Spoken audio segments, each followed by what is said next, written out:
Hey, beautiful souls. Ready for a journey from heartbreak to hope?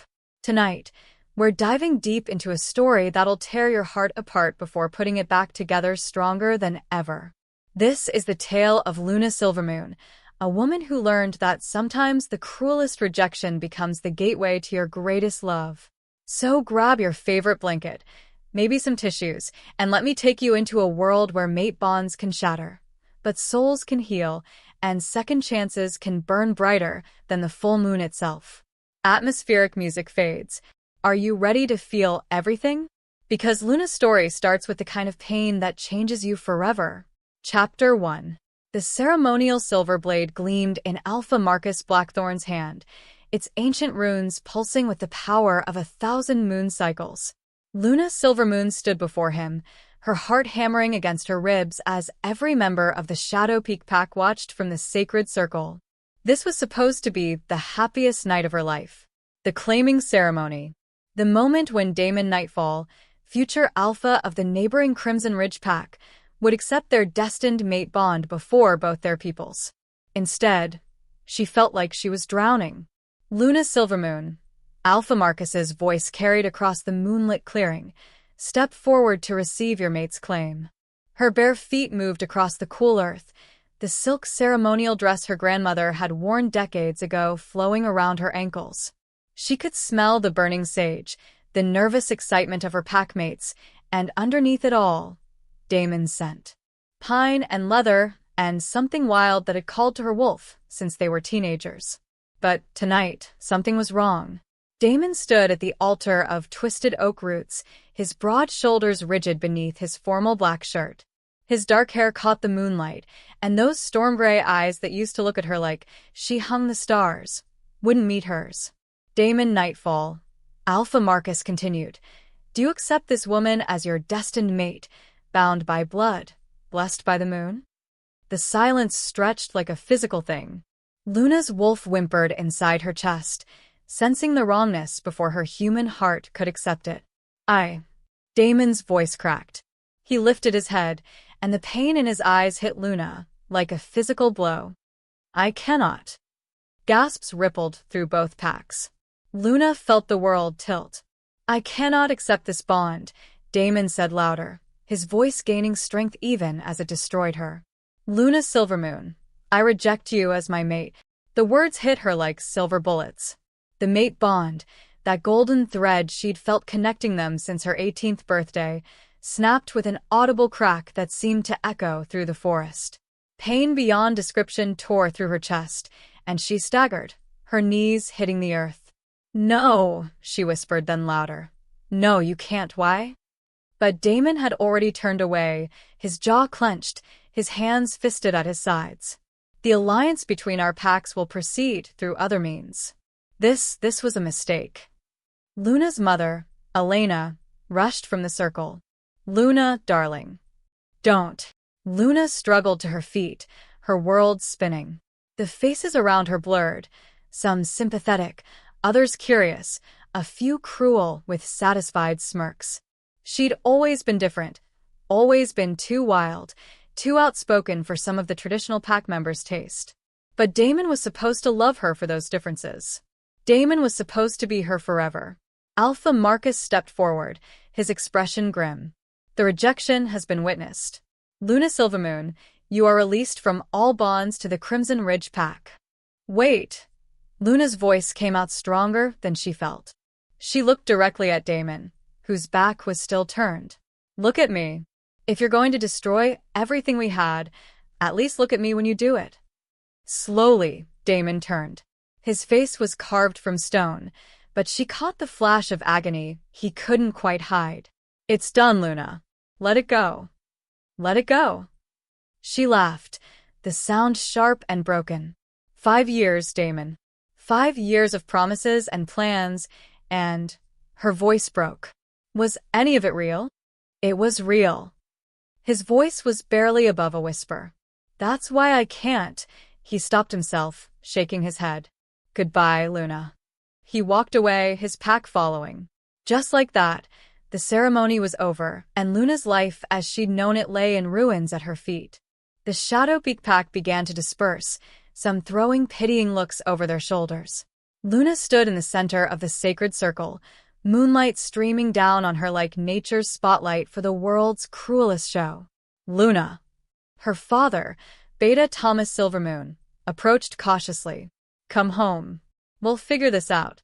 But Luna was already backing away, her chest heaving, her wolf howling in grief and rage. No. I can't. I need to run. Before anyone could stop her, she shifted. Bones cracked and reformed, her formal dress shredding as silver fur erupted across her skin. In seconds, a magnificent silver wolf stood where the heartbroken woman had been. She ran. Through the forest, past the pack boundaries, into the wild lands where no pack claimed territory. She ran until her paws bled and her lungs burned, trying to outrun the pain that felt like it was eating her alive from the inside. When she finally collapsed beside a moonlit stream, her wolf was exhausted, but the anguish remained. As she shifted back to human form, naked and shivering, one thought crystallized in her mind. She would never be that vulnerable again. Never give anyone the power to break her so completely. But first, she had to survive the night. Chapter End music swells. Chapter 2. 3 days.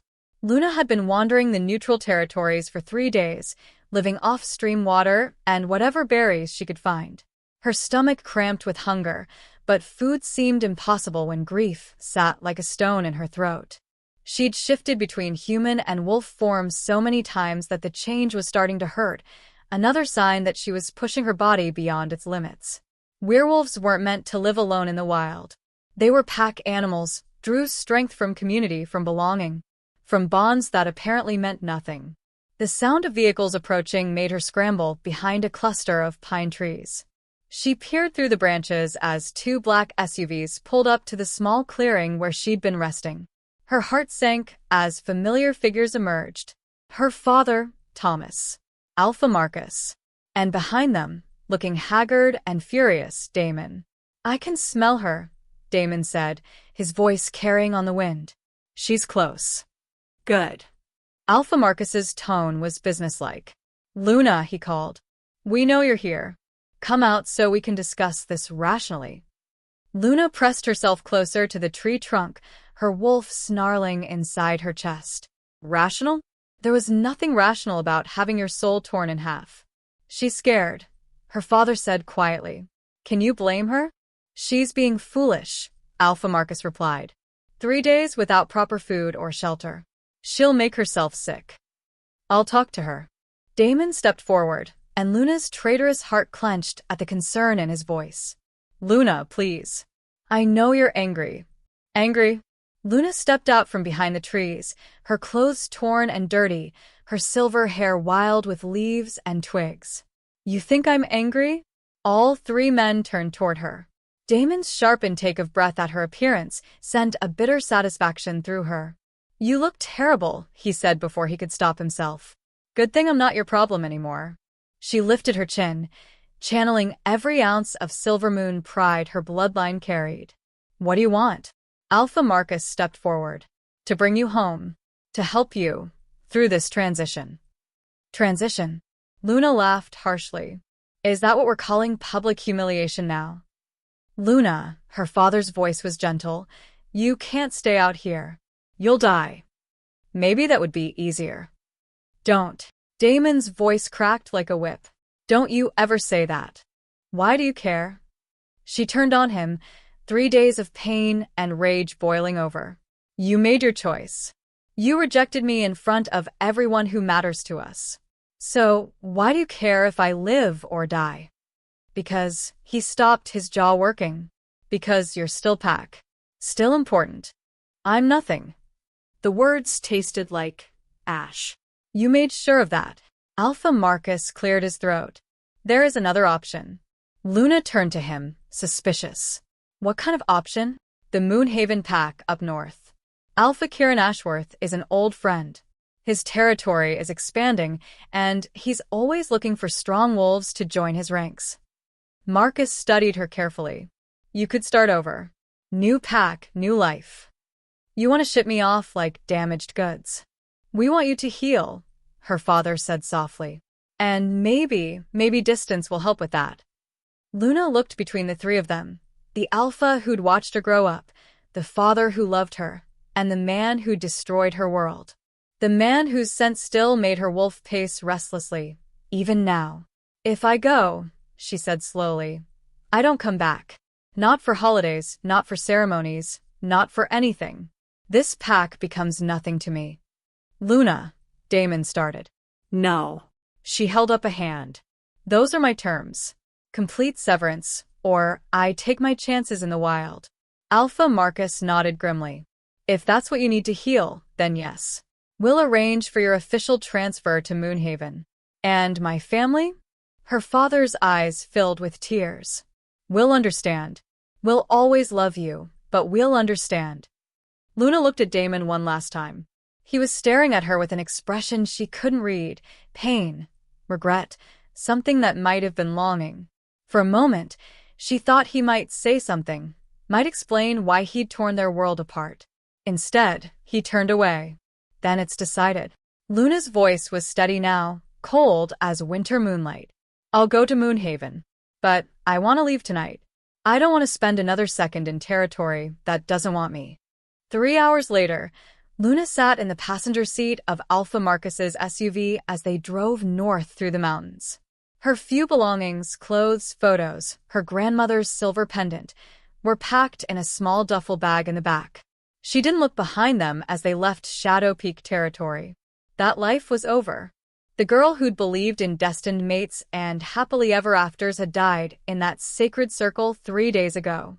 Whoever she became in Moonhaven would be harder, stronger, and she would never, ever let anyone have the power to break her again.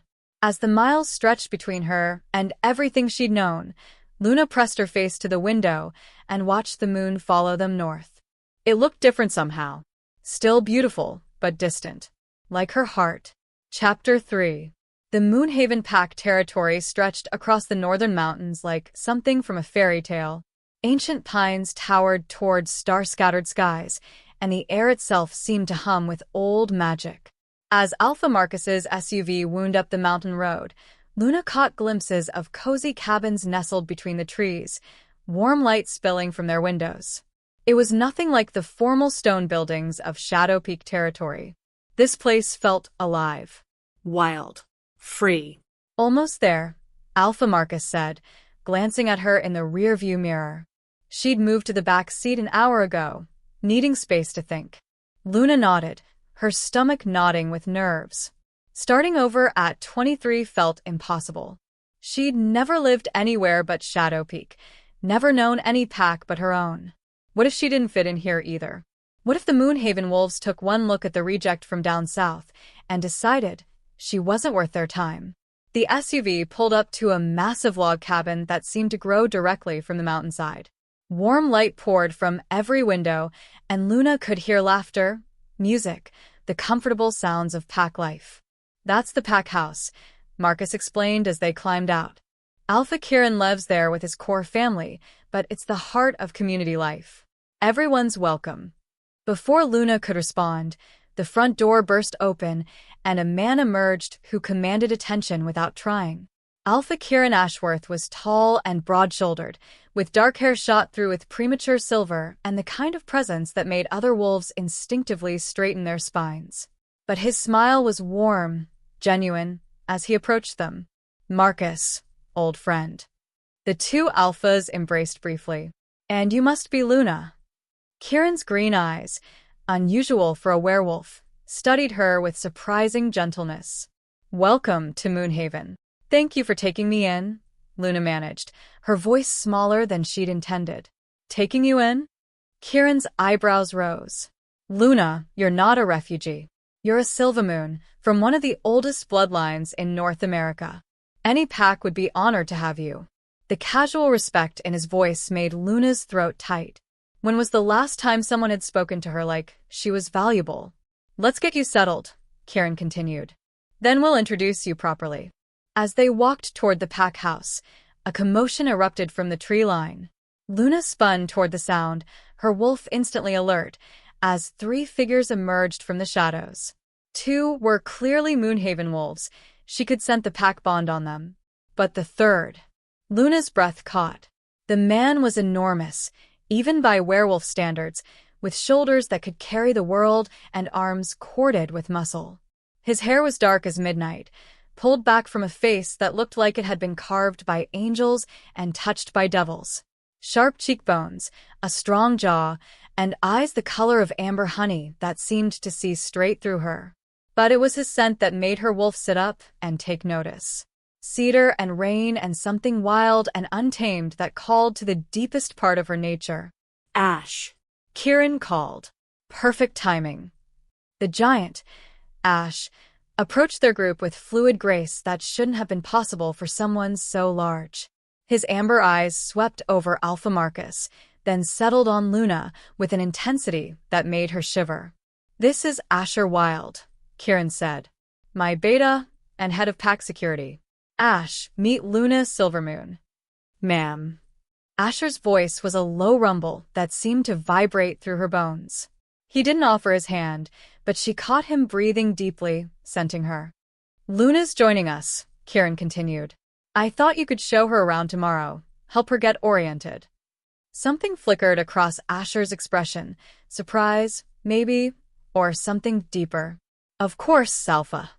"Actually," Luna said quickly, "I don't want special treatment. I can find my own way." Asher's lips twitched in what might have been amusement. "This territory spans 3 mountain ranges, city girl. You'd be lost in an hour." The casual nickname stung. "I'm not." "You're not what?" "Exhausted? Hurting? Running from something that broke you?" His amber eyes held hers steadily. "We all are, sweetheart. That's why we're here." Luna blinked, taken aback by his directness. Most wolves, especially males, danced around emotional topics. But Asher seemed to see straight through her carefully constructed walls. "Ash." Kieran's voice carried a warning. "It's fine," Luna said, lifting her chin. "He's right. I am all those things. But I'm also strong enough to learn my way around without a babysitter." Asher's smile was sharp and approving. "Good. I hate babysitting." Alpha Marcus cleared his throat. "Luna, I should head back." "Go." She didn't look at him, keeping her eyes on the strange, intense beta who seemed to see too much. "Thank you for bringing me here." Marcus hesitated, then pulled her into a brief hug. "Your father loves you. Your pack loves you. If you ever want to come home..." "I won't." The words came out harder than she'd intended. "This is home now." As Marcus's SUV disappeared down the mountain road, Luna felt the last tie to her old life snap. She was truly alone now. "No," Kieran said quietly, and she realized she'd spoken aloud. "You're not alone. You're Moonhaven now." Soft, hopeful music plays. The pack house was everything Luna had imagined and nothing like she'd expected. The main room was enormous, with soaring ceilings and a fireplace big enough to roast a deer. But instead of formal furniture, there were comfortable couches and chairs arranged in conversation clusters. Children's toys were scattered across the polished wood floors, and the walls were covered with photos, not formal portraits, but candid shots of pack life. Camping trips, birthday parties, everyday moments that spoke of real family. Luna. A woman with curly red hair and bright green eyes bounced over to them. "I'm Sierra, Kieran's sister. We're so excited to have another female around here."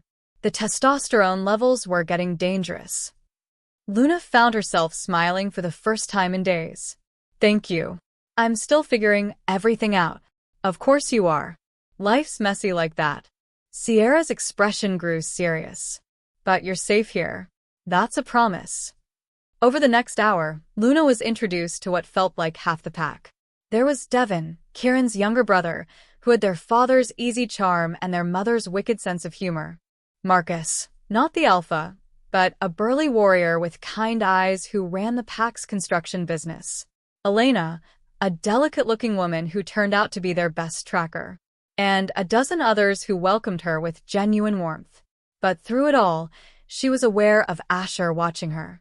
He didn't hover or interrupt, just kept her in his peripheral vision like a bodyguard, or a predator waiting for the right moment to strike. Finally, as the evening wound down, Kieran showed her to a small cabin about 50 yards from the main house. "It's not much," he said, opening the door to reveal a cozy space with a stone fireplace, a small kitchen, and what looked like a comfortable bedroom beyond. "But it's yours for as long as you want it." Luna walked inside, running her fingers over the smooth wood walls.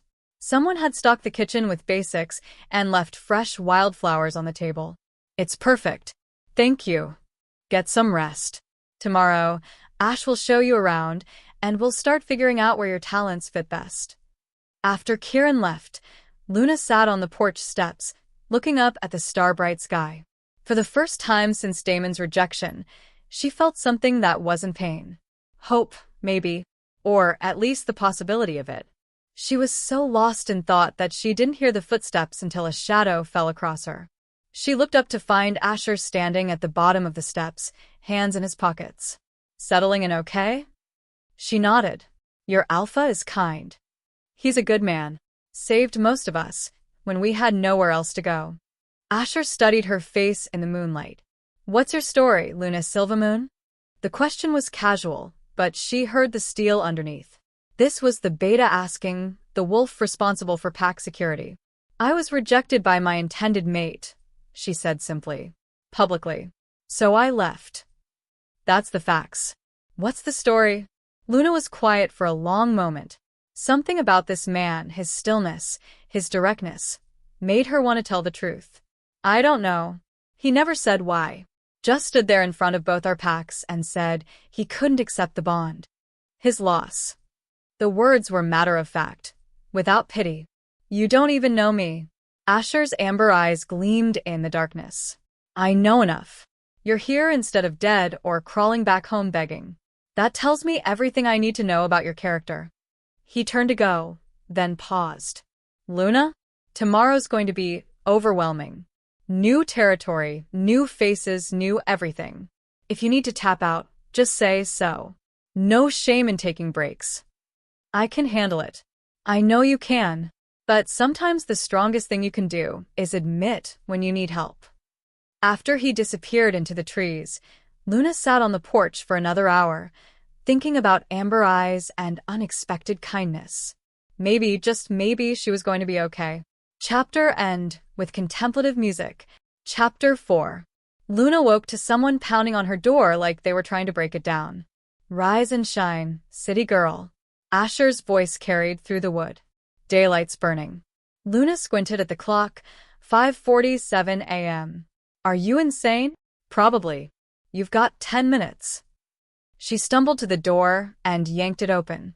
Asher stood on her porch looking annoyingly alert, dressed in hiking boots and clothes that had seen better days. His dark hair was still damp from a shower, and he smelled like soap and pine needles. 10 minutes for what? His eyes swept over her pajamas, an oversized t-shirt and shorts that had seen better days. To get dressed. "We're going for a run." "I didn't agree to go running. I'm showing you the territory." "Territory's big. Running's efficient." He leaned against her doorframe, entirely too comfortable in her space. "Unless you'd prefer to walk. Only take us about 12 hours to cover the important bits." Luna rubbed her eyes. "I hate morning people. Good thing I'm not a morning person. I'm just practical." His smile was sharp. 9 minutes now." She slammed the door in his face and heard him chuckle. 20 minutes later, because she wasn't about to be rushed, Luna emerged in running gear and hiking boots. Asher was leaning against a tree, apparently unbothered by her defiance of his timeline. "Ready? Do I have a choice?" "Nope." They started at an easy pace, following a trail that wound through the forest. Luna had to admit the morning air felt good in her lungs, and the silence between them was comfortable rather than awkward. After about a mile, Asher spoke. "Tell me about your wolf." "What about her? What's she like?" "Fast, strong, good tracker?" "Any special abilities?" Luna considered. "Fast, definitely. Good stamina. Decent tracker, but not exceptional. I can see pretty well in the dark, better than most." "Combat training?" "Basic self-defense. My pack wasn't exactly warrior-focused." Asher nodded. "We'll work on that." "We will." He glanced at her. Luna, you're pack now. That means we protect you, and you protect us. Everyone here knows how to fight. The trail curved upward, becoming steeper. Luna's breathing grew labored, but she kept pace with Asher's longer strides.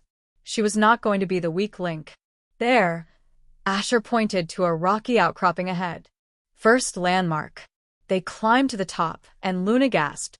The view spread out below them like something from a postcard. Endless forest broken by crystal-clear lakes, mountains stretching to the horizon, and far below, the warm lights of the pack settlement. It's beautiful, she breathed. It's home. Asher's voice held a note of fierce pride. Every inch of it is protected, patrolled, defended. Nothing threatens our territory without us knowing about it. They spent the morning covering ground, with Asher pointing out important landmarks, patrol routes, and safe houses. Luna's respect for the Moonhaven pack grew with every mile. This wasn't just a collection of wolves living in the same area. This was a military operation disguised as a community. "How long have you been here?" she asked as they paused by a stream to refill their water bottles. 5 years. Asher splashed cold water on his face. Kieran found me in pretty bad shape and gave me a choice. Join up or keep wandering until something killed me. What happened to you? His hands stilled. Same thing that happened to you, more or less. Someone I trusted decided I wasn't worth keeping around. Luna studied his profile. Your mate? Among others. His voice was carefully neutral. The whole pack, actually. Turns out being right about a threat to pack security doesn't matter if the alpha's son is the one making the threats. They chose his son over their beta. They chose politics over truth. Asher stood, shouldering his pack. Ancient story. Corrupt leadership, loyal wolves who won't look the other way, and the inevitable clash. Luna fell into step beside him as they continued along the trail. What kind of threats? The kind that got wolves killed while the alpha's precious boy played games with pack funds and territorial agreements. His jaw was tight. I presented evidence. They buried it. I pushed harder. They buried me. I'm sorry. Don't be. Best thing that ever happened to me. He gestured around them. Look where I ended up. They were quiet for a while, each lost in their own thoughts. Luna found herself watching the way Asher moved through the forest, like he was part of it, like he belonged to this wild place. She envied that sense of belonging. Can I ask you something? She said finally. Shoot. Yesterday, when you said we're all running from something that broke us, what makes you think everyone here is damaged? Asher stopped so suddenly she almost ran into him. He turned to face her, those amber eyes intense. Luna, healthy packs don't just let their members walk away. Stable wolves don't leave everything they know to start over with strangers. Moonhaven is full of refugees, exiles, and wolves who had nowhere else to go. His expression softened slightly. But that doesn't make us weak. It makes us fighters. Is that what I am? A fighter? That remains to be seen. He resumed walking. But you ran 3 days alone in neutral territory instead of crawling back home. That's something. As they crested another hill, Luna caught sight of something that made her freeze. In the distance, barely visible through the trees, stood the ruins of what might once have been a magnificent estate. Stone walls covered in ivy, towers crumbling toward the sky, the skeleton of something that had once been grand. What is that? Asher followed her gaze, and his expression grew grim. The old Ashworth estate. Kieran's family home, before the fire. Fire? 15 years ago. Kieran was away at college, his parents and younger sister were killed. His voice was quiet. Someone wanted the Ashworth line ended, and they almost got their wish. Luna felt a chill that had nothing to do with the mountain air. Someone said it deliberately? Never proved, but yeah. Kieran came home to ashes and bodies. Asher's hands clenched into fists. Spent the next 10 years hunting the bastards responsible. Did he find them? Eventually. The single word carried weight. Justice was served. They stood there for a moment, looking at the ruins of a family's life. Luna thought about loss, about the different ways tragedy could break a person. Some people, like her, ran away. Others, like Kieran, apparently ran toward the darkness until they conquered it. Here he built, she said softly. Better than before. Asher looked at her sideways. Sometimes that's the only choice that makes sense. As they headed back toward the pack settlement, Luna felt something shifting inside her chest. Not healing, not yet, but maybe the first stirring of possibility. Maybe she wasn't just running away from her old life. Maybe she was running toward something better. Asher? Yeah, thanks. For today, I mean. For showing me around. His smile was different this time, warmer, more genuine. You're welcome. And Luna? Tomorrow we start combat training. Do I get a say in this? Nope. Despite everything, Luna found herself smiling back. I'm starting to think you just like bossing people around. I like keeping people alive. His expression grew serious. And something tells me you're going to need all the help you can get. As the pack settlement came into view below them, Luna wondered what he meant by that. But for the first time in a week, she wasn't afraid to find out. Chapter 5. 2 weeks into her new life at Moonhaven, Luna was finally starting to feel like she might survive this. Her combat training with Asher was brutal but effective. She could now throw a punch that would actually hurt someone and dodge attacks that would have flattened her before. She'd found work helping Elena with tracking and patrol duties, and her natural speed made her an asset the pack was learning to value. But tonight, everything was about to change. Luna was walking back from the pack house after dinner when she heard voices coming from Alpha Kieran's office, voices that were definitely not meant for public consumption. Can't keep this from her forever, someone was saying. A woman's voice, sharp with frustration. We don't have a choice, Sierra. That was Kieran sounding tired. If she finds out the truth about why she was really rejected. Luna froze. They were talking about her. She has a right to know, Sierra continued. Especially if they're coming for her. No one's coming for anyone. Asher's voice cut through, hard as steel. I've doubled patrols, increased security protocols. You can't patrol against destiny, Ash, Kieran said quietly. And you can't fight prophecy with tactics. Prophecy? Luna's blood turned to ice. She pressed closer to the window, straining to hear. The Crimson Ridge pack never intended to honor the alliance, Sierra said. Damon's rejection wasn't personal, it was strategic. They needed Luna gone before the blood moon. Why? Asher's voice was deadly quiet. Because, Kieran said heavily, according to the old texts, a silver-blooded wolf born under the harvest moon will either unite the northern packs under one rule, or destroy them all. And Luna Silvermoon is the only wolf in 3 generations who fits that prophecy. The world tilted around Luna. Silver-blooded. She'd always known her wolf was unusual, the pure silver fur, the enhanced night vision, the way other wolves instinctively deferred to her despite her lack of rank. But she'd never known why. That's ancient superstition, Asher growled. Is it? Sierra's voice was sharp. Explain how a 23-year-old with basic training just threw Marcus through a tree yesterday.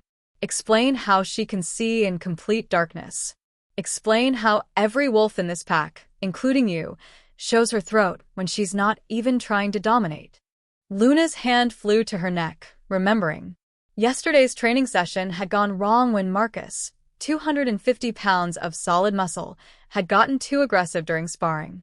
She'd reacted on instinct, grabbing him and somehow launching him into a pine tree hard enough to crack the trunk. She'd thought it was adrenaline. A lucky break. The Crimson Ridge pack knows what she is, Kieran continued. They rejected her to prevent the prophecy from fulfilling. But keeping her away from them won't be enough. If the other packs learn, they won't. Asher's voice was final. Because we're going to keep her safe. At what cost? Sierra demanded. Ash, you're falling for her. Don't deny it. I can smell it on you. What happens when she finds out you've been lying to her from day one? Silence stretched. Luna's heart hammered against her ribs. She doesn't need to know, Asher said finally. Not yet. Not until we figure out what the prophecy really means. And if she finds out on her own, she won't. Luna backed away from the window, her mind reeling. Silver-blooded. Prophecy. Destiny. And Asher. Asher had feelings for her, but He was also lying to her. Had been lying since the moment they met. She stumbled toward her cabin, her hands shaking. Everything made horrible sense now. Damon's rejection hadn't been about her not being good enough. It had been about her being too much, too powerful, too dangerous. And now she was here, surrounded by wolves who were protecting her from a truth they thought would destroy her. But Luna's Silvermoon had been destroyed once already. And she'd survived. Dramatic music builds. She was packing when Asher knocked on her door an hour later. "Luna? You missed evening training." She didn't answer, just kept shoving clothes into her duffel bag. The knock came again, more insistent. "Luna, I'm coming in." The door opened, and she heard his sharp intake of breath at the sight of her packing. "What the hell are you doing?" She turned to face him, and something in her expression made him go very still. "I'm leaving." "Like hell you are." He stepped into the cabin and closed the door behind him. "What happened?" "Oh, I think you know exactly what happened." Her voice was deadly calm. "The question is, how long were you planning to keep lying to me?" Asher's face went white. "Luna." "Silver-blooded," she said, and watched him flinch. "Prophecy. Chosen one nonsense that got me rejected and exiled, and is apparently going to get me killed." She threw another shirt into the bag. "Did I miss anything?" "You were listening." "I was walking home. Your alpha needs to learn about soundproofing if he wants to keep secrets." Asher ran a hand through his hair, looking suddenly exhausted. "How much did you hear?" "Enough." She zipped the bag closed. "Enough to know that everything, my welcome here, your training sessions, your apparent interest in me, it's all been about managing the dangerous prophetic wolf." "That's not true." "Isn't it?" She turned on him, and for the first time since arriving at Moonhaven, she let her wolf rise. Power rippled through the air, and Asher actually took a step back. "You've been handling me from day one." Poor broken Luna, too fragile to handle the truth about her own life. "We were protecting you. You were controlling me." The words came out with enough force to rattle the windows. "Just like Damon. Just like my old pack." Everyone knows what's best for Luna except Luna herself. Asher's amber eyes flashed with something that might have been hurt. "It's not the same thing, isn't it? You all decided my fate without my input. Made choices about my life, my safety, my future, without bothering to include me in the discussion." She shouldered her bag. "I'm done being managed. Where will you go?" The quiet question stopped her cold. Because the truth was, she had no idea. But anywhere had to be better than another pack of liars. "Does it matter? I survived 3 days alone before. I can do it again." "Luna, please." Asher stepped closer, and she could smell the desperation on him. "Don't do this." "Not like this." "How should I do it? Should I wait for you to decide it's time to tell me the truth? Should I wait for whatever's coming to find me here and put your pack at risk?" She shook her head. "I won't be responsible for more people getting hurt because of what I am." "What you are," Asher said fiercely, "is not a curse. It's not a weapon. It's not a burden. Then what is it?" He was quiet for a long moment, his eyes searching her face. "It's power, Luna. Real power. The kind that could change everything for wolves like us." Wolves like us. Exiles. Rejects. Wolves who don't fit into the pretty political games the big packs play. His voice grew passionate. "You could unite the scattered packs, create something new, something better. Or destroy everything trying." She moved toward the door. "That's what prophecies do, Asher. They destroy the people caught in them." He caught her arm as she passed. "What if you're wrong? What if this is your chance to take control of your own destiny instead of running from it?" For a moment, Luna wavered. The warmth of his hand on her arm, the sincere belief in his voice. It would be so easy to stay. To let him convince her that this could work. But she'd been manipulated by men who claimed to love her before. "Let me go, Asher." "No." His grip tightened. "Not until you understand." Power exploded through Luna like lightning. Asher flew backward, hitting the cabin wall hard enough to crack the wood. For a second, he just stared at her, shock written across his face. "I said, let me go." He climbed to his feet slowly, his eyes never leaving hers. You're making a mistake. Maybe, but it's my mistake to make. She opened the door. Thank you for the training. And the lies. Both were very educational. She walked out into the night, her bag over her shoulder and her heart breaking all over again. Behind her, she heard Asher call her name, but she didn't turn back. Some mistakes you had to make alone. Chapter 6. Luna had been walking for 6 hours when the storm hit.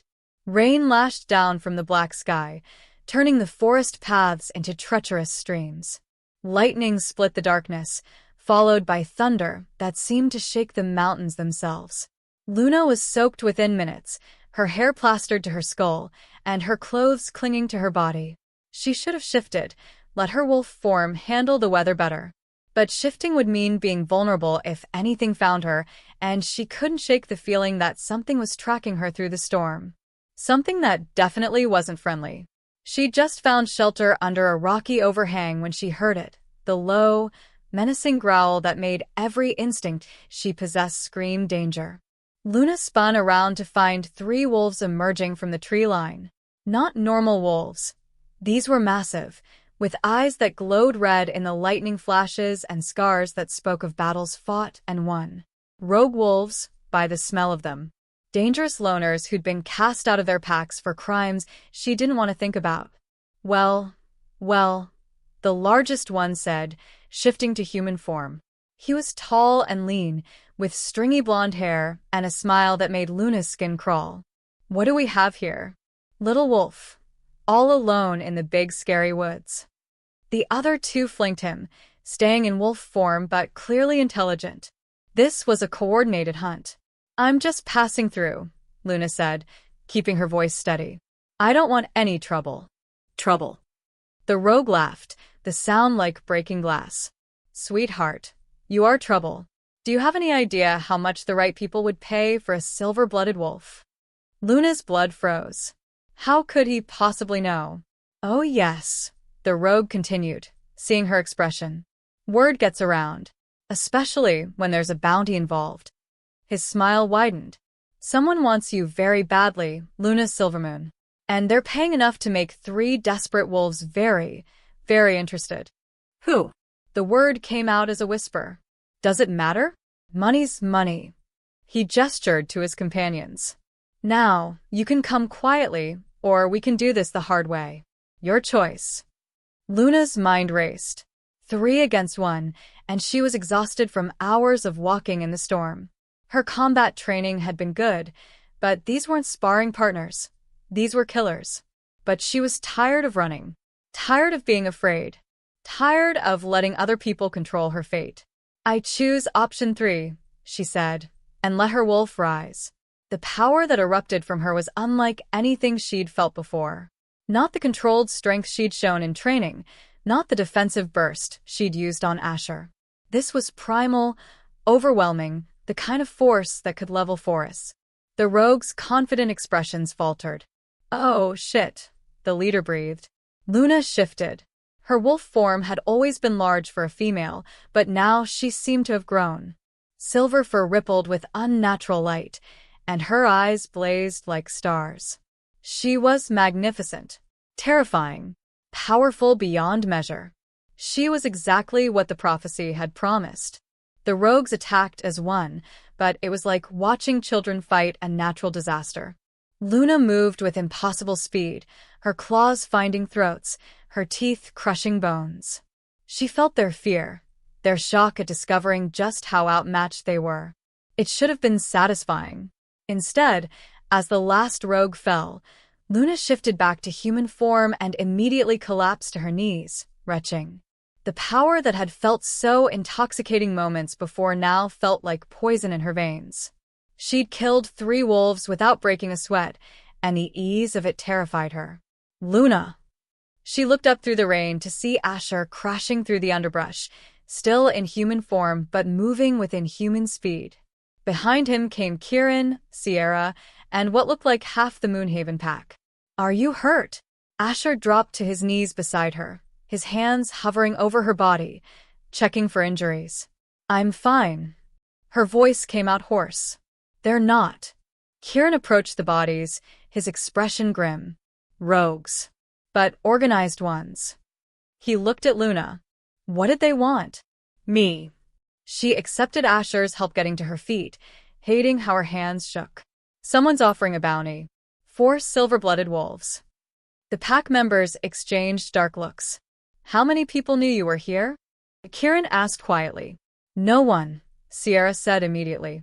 We kept her arrival quiet, limited the information to core pack members only. Then how? Luna stopped, a terrible possibility occurring to her. My old pack. They knew I was coming here. Asher's jaw clenched. You think they sold you out?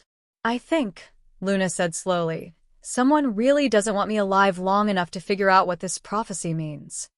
Thunder crashed overhead, as if the storm itself was responding to her words. We need to get back to Packland, Kieran said. Now. As they made their way through the forest, Luna found herself walking beside Asher. The anger she'd felt earlier was still there, but it was mixed with something else now, relief that he'd come after her. Gratitude that she hadn't had to face those rogues alone. How did you find me so fast? She asked quietly. I never stopped tracking you. His voice was rough. From the moment you left the cabin, I was following your scent. Even in the storm? Luna, I could track you through hell itself. The intensity in his voice made her look at him sharply. I was never going to let you face this alone. Even though I threw you into a wall? His mouth quirked in what might have been a smile. Especially because you threw me into a wall. That's when I knew for sure. Knew what? That Sierra was right. I am falling for you. He stopped walking, catching her arm gently. And not because of some prophecy or because you're powerful or because Kieran ordered me to protect you. But because you're brave enough to walk away when you think it's right. Because you'd rather face danger alone than put others at risk. Because when someone threatens you, you don't cower, you fight back. Luna stared at him, her heart hammering. Asher. I should have told you the truth from the beginning, he continued. About the prophecy, about why you were really rejected, about what we suspected you were capable of. I was trying to protect you, but all I did was make you feel like we didn't trust you with your own life. You didn't, she said simply. I know. And I'm sorry. His amber eyes were steady on hers. But Luna, what happened back there with those rogues? That's just the beginning. If someone's put a bounty on silver-blooded wolves, if they're actively hunting you, then running away isn't going to solve anything. So, what are you suggesting? I'm suggesting, he said quietly, that maybe it's time to stop running from your destiny and start embracing it. Lightning illuminated the forest around them, and for a moment Luna could see everything with crystal clarity. The pack members surrounding them protectively, the determination in Asher's eyes, the crossroads she was standing at. Behind them lay the bodies of wolves who died because someone wanted her power contained or controlled. Ahead lay a future she couldn't predict, filled with dangers she was only beginning to understand. But for the first time since Damon's rejection, Luna felt something she'd almost forgotten, the desire to fight for something instead of just fighting to survive. Okay, she said softly. But this time no more lies. No more secrets. If I'm going to embrace being the prophetic silver wolf or whatever, then I want to know everything. Asher's smile was fierce and proud. Everything, he promised. Starting with why I think your ex-mate just made the biggest mistake of his life. As they continued toward Moonhaven territory, Luna felt the last of her defensive walls begin to crumble. She was done running from her past, her power, and the growing feelings she had for the beta who'd tracked her through a storm. It was time to find out who Luna Silvermoon was really meant to be. Chapter 7. The ancient texts were spread across Kieran's desk like a map to hell itself. Luna sat in the Alpha's office 3 days after the rogue attack, surrounded by leather-bound books that smelled of centuries and secrets. Asher lounged in the chair beside her, close enough that she could feel the warmth radiating from his body, while Kieran and Sierra pored over faded pages written in languages that predated modern civilization. Here, Sierra pointed to a passage written in what looked like Old Norse. This is the original prophecy about silver-blooded wolves. She began to translate, her voice growing more troubled with each word. When the harvest moon bleeds silver light, a wolf shall rise from ashes and pain. Born of ancient blood, marked by rejection's fire, she will stand at the crossroads of destiny. In her hands lies the power to unite the scattered children of the moon, or to burn their world to ash. The choice will be hers alone, but darkness will try to claim her before dawn breaks. Silence filled the room like a physical presence. Cheerful, Luna said finally. Really puts a girl at ease about her future. Asher leaned forward. What does rejection's fire mean? Kieran flipped through another tome, his expression grim. According to this, a silver-blooded wolf's power is dormant until triggered by profound emotional trauma, usually betrayal by someone they trust completely. Like a mate's rejection, Sierra added quietly. Luna felt something cold settle in her stomach. So Damon didn't reject me to prevent the prophecy. He rejected me to activate it. It's possible. Kieran's voice was careful. The question is whether he knew what he was doing. There's more. Sierra turned to another page. The prophecy mentions something called the Gathering Storm, a time when all the old bloodlines will be tested, when the strongest will rise and the weak will fall. She looked up at Luna. It says the Silver Wolf will either lead the survivors to a new age or die trying to prevent the end of everything. No pressure, Luna muttered. Asher's hand found hers, his fingers intertwining with her own. The simple touch sent warmth racing up her arm. You're not facing this alone. Ash is right, Kieran said. But Luna, you need to understand, if this prophecy is real, if you really are the Silver Wolf it speaks of, then what happened with those rogues was just the beginning. Every enemy we've ever made, every pack that sees change as a threat, they're all going to come for you. Let them come. The words surprised Luna with their vehemence. I'm tired of being afraid. Tired of running. If they want to fight, they'll get one.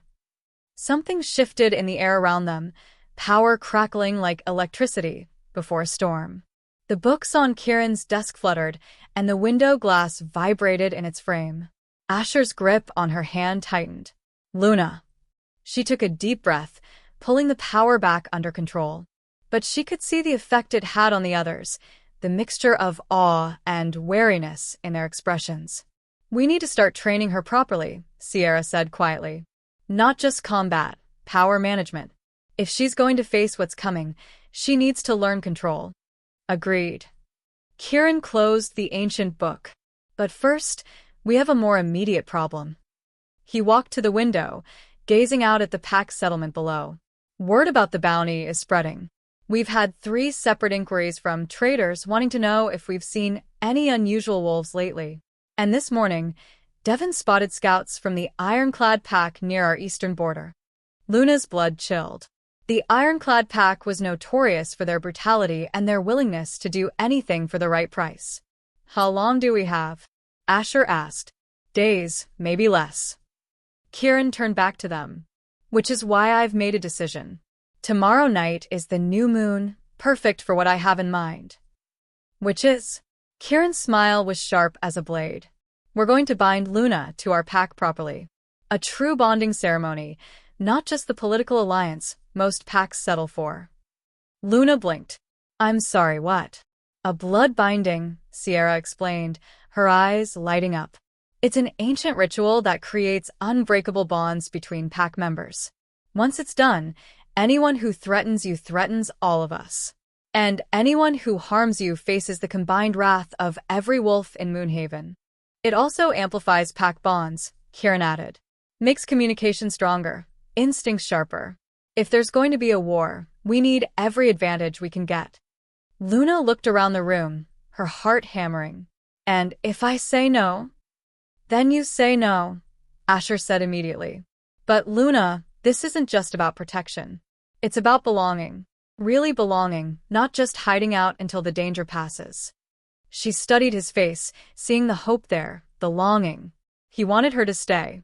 Not because of prophecies or power, but because he wanted her to choose them. Choose him. What does the ceremony involve? Ancient pack magic, Kieran said. Blood oaths, shared power, bonds that go deeper than genetics. His expression grew serious. But Luna, Once it's done, there's no going back. You'd be Moonhaven for life. And if the prophecy is true?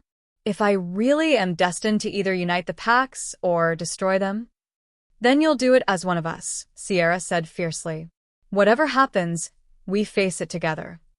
Luna was quiet for a long moment, weighing the enormity of what they were asking. To bind herself to this pack, to these people forever. To trust them with not just her safety, but her soul. Then she looked at Asher, at the way he was watching her with barely contained hope, and felt something settle into place in her chest. Yes, she said simply. Let's do it. Mystical music begins to build. That night, Luna found herself walking through the forest with Asher, following a path lit by floating orbs of soft blue light. The new moon had risen, invisible but powerful, and the air itself seemed to hum with ancient magic. Nervous? Asher asked as they walked. Terrified, Luna admitted. What if something goes wrong? What if the magic rejects me? It won't. His voice was absolutely certain. Luna, I've seen true blood bindings before. The magic doesn't lie. If you belong here, it'll know. They emerged into a clearing Luna had never seen before, a perfect circle of ancient stones that seemed to glow with their own inner light. Pack members stood around the perimeter, their eyes reflecting the mystical illumination. But these weren't just the Moonhaven wolves she knew. There were others, older wolves with power that made the air thick and heavy. The pack elders, Asher explained quietly. They're the keepers of the old magic. Kieran stood in the center of the circle, dressed in ceremonial robes that looked like they'd been woven from starlight itself. In his hands was a chalice that seemed to be carved from a single piece of obsidian. Luna's Silvermoon, his voice carried across the clearing, somehow both intimate and commanding. Step forward and be recognized. Luna walked into the center of the circle, her heart pounding so hard she was sure everyone could hear it. The stones around her pulsed with increasing brightness. Do you come here of your own will? One of the elders asked. I do. Do you offer your blood, your loyalty, your very essence to this pack? I do. And do you swear, by moon and star and the ancient powers that bind all wolves, to protect this pack with your life? Luna's voice rang clear across the clearing. I do. Kieran raised the obsidian chalice. Then let the binding begin. What happened next was unlike anything Luna had ever experienced. One by one, each pack member approached the chalice, pricking their palm with a silver blade and letting their blood drip into the vessel. As they did, she felt something stirring inside her, a warmth, a connection, growing stronger with each drop. When Asher stepped forward, their eyes met across the circle.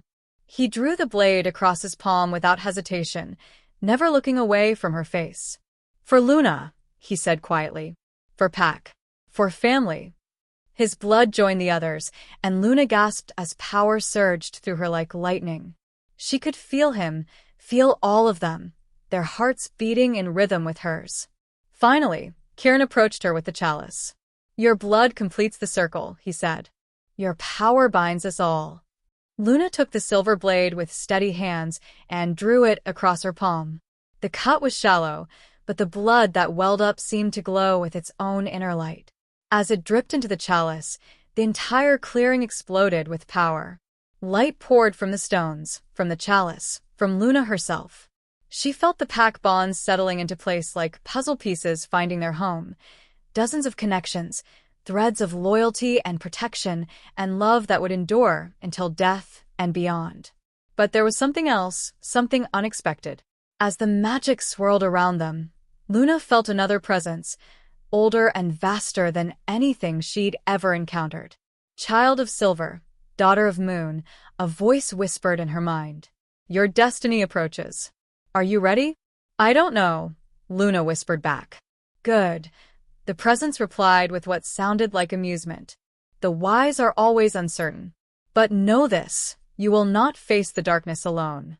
The power reached a crescendo and then slowly faded, leaving Luna swaying on her feet. Asher was beside her instantly, his strong arms catching her before she could fall. Did you feel that? She whispered against his chest.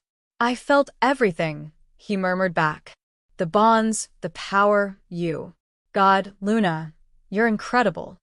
Around them, the pack was celebrating, voices raised in ancient songs of welcome and belonging.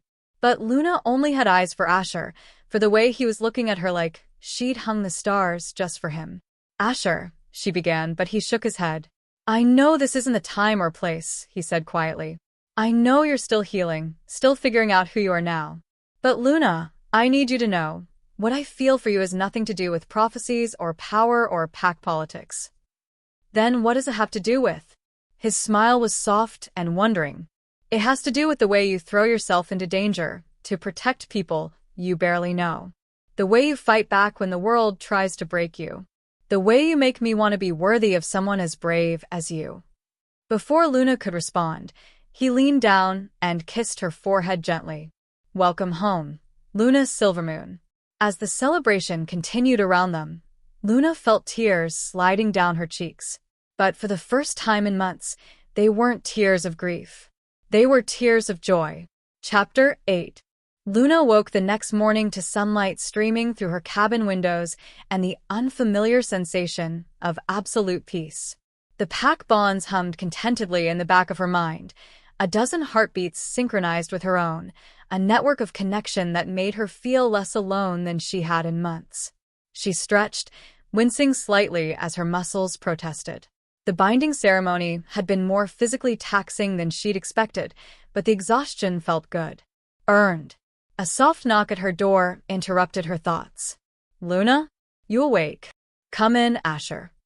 He entered carrying a tray that smelled like heaven itself, fresh coffee, bacon, eggs, and what looked like homemade biscuits with honey. Figured you might be hungry after last night, he said, setting the tray on her small kitchen table. You figured right. Luna joined him at the table, suddenly ravenous. Did you make this yourself? God, no. Sierra would never forgive me if I poisoned you with my cooking. His smile was warm, intimate in a way that made her stomach flutter. But I did specifically request the good honey. The stuff Kieran keeps hidden in his personal stash.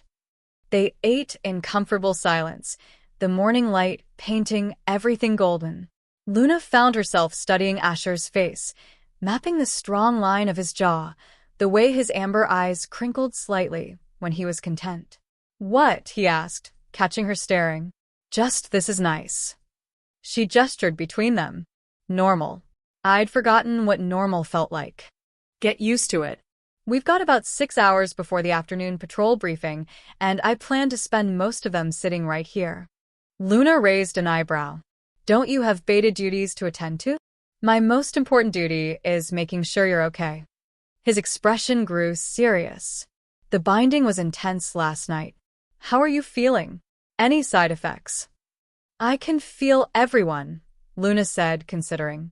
Not their thoughts, exactly, but their presence. Their emotions. Is that normal? For a blood binding? Yes. Though usually it's not quite so strong. Asher leaned back in his chair, studying her. Then again, nothing about you is usual, is it? Before Luna could respond, a sharp howl echoed across the territory. Both of them froze. That's the perimeter alarm, Asher said, already moving toward the door. Another howl joined the first, then a third. Luna felt the pack bonds flare with sudden urgency, dozens of wolves snapping to full alert simultaneously. Stay here, Asher commanded, but Luna was already grabbing her jacket. Like hell. They ran toward the pack house, where Kieran was already coordinating the response. Pack members streamed in from all directions, their faces grim. Report, Asher barked to Devon, who was manning the communication station. Multiple hostiles approaching from the south. Devon replied tersely. Marcus counts at least 30 wolves, maybe more. They're not trying to hide. This is a direct assault. Kieran turned to address the assembled pack. This is what we've been preparing for. Everyone knows their positions, their assignments. Protect the territory, protect each other, and remember, we're not just fighting for ourselves anymore. His eyes found Luna in the crowd. They're coming for her, which means they're coming for all of us. A fierce growl rippled through the assembled wolves. The pack bonds Luna had felt as gentle warmth that morning now burned with shared determination and protective fury. Luna, Kieran continued, I want you with the elders in the safe house. No. Her voice cut through the room like a blade. I'm not hiding while people fight and die because of me. You're not trained for this kind of battle, Asher protested. Then it's time I learned. Luna felt power stirring in her chest, responding to the collective energy of the pack. Besides, you said it yourself, they're coming for me. Maybe it's time I went to meet them. The room fell silent. Then slowly Kieran smiled. Ash, take Luna to the armory. Get her equipped. His smile turned sharp. If our enemies want to test the Silver Wolf, let's give them something worth remembering. 20 minutes later, Luna found herself strapped into tactical gear that felt both foreign and familiar. The silver-plated vest Asher had selected seemed to hum against her skin, and the blessed silver blade at her hip felt like an extension of her own body. Remember, Asher said as they took their positions along the southern perimeter, stay close to me. Don't try to be a hero. Your job is to survive this. What's your job? Luna asked. His amber eyes were fierce with protective instinct. To make sure anyone who tries to hurt you regrets it. The attack came at sunset. They poured out of the forest like a tide of darkness, wolves Luna didn't recognize, their eyes burning with unnatural light. At their head was a figure that made her blood run cold, a massive black wolf with scars covering half his face and power that reeked of ancient malice. Alpha Mordecai Grimm. Kieran growled from his position 50 yards away. I should have known. Luna had heard stories about Mordecai Grimm, the alpha who'd been exiled from civilized pack society decades ago for practicing blood magic and worse.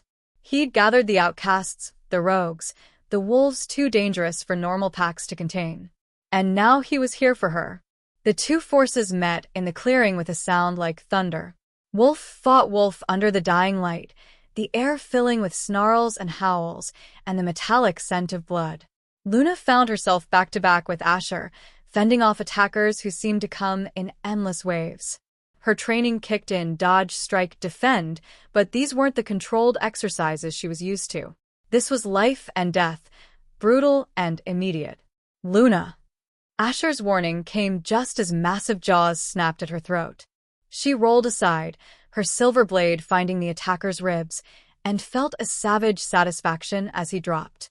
But for every enemy that fell, two more seemed to take their place. The Moonhaven pack was skilled, disciplined, fighting with the coordination that came from years of training together. But they were outnumbered, and Luna could feel exhaustion beginning to take its toll through the pack bonds. That's when she saw him. Mordecai Grimm had shifted to human form and was walking calmly through the battle, untouched by the chaos around him. His eyes were fixed on Luna with the intensity of a predator who'd finally cornered his prey. There she is, he called, his voice carrying impossibly clearly over the sounds of battle. The famous Silver Wolf. You're smaller than I expected. Power radiated from him like heat from a forge, and Luna realized with growing horror that he wasn't just another rogue alpha. He was something else. Something wrong. What do you want? She shouted back. Mordecai smiled, and Luna saw that his teeth had been filed to points.